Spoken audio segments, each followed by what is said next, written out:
ಮಧುಗಿರಿ 3 ಜನ ಅಂತಾರಾಜ್ಯ ದ್ವಿಚಕ್ರ ವಾಹನ ಕಳ್ಳರನ್ನು ಬಂಧಿಸಿರುವ ಮಧುಗಿರಿ ಪೊಲೀಸರು ಆರೋಪಿಗಳಿಂದ ಸುಮಾರು 10 ಲಕ್ಷ ರು ಬೆಲೆ ಬಾಳುವ 19 ದ್ವಿಚಕ್ರ ವಾಹನಗಳನ್ನು ವಶಪಡಿಸಿಕೊಂಡಿದ್ದಾರೆ.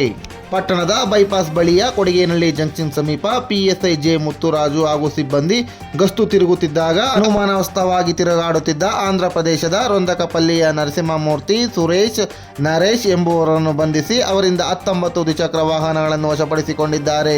ಆರೋಪಿಗಳು ಪಾವಗಡ, ಗೌರಿಬಿದನೂರು, ಇಂದುಪುರ, ಪೆನಗೊಂಡ, ಬತ್ತಲಪಲ್ಲಿ, ಮಡಚಿರ ಪಟ್ಟಣಗಳಲ್ಲಿ ದ್ವಿಚಕ್ರ ವಾಹನಗಳನ್ನು ಕಳವು ಮಾಡಿದ್ದರು.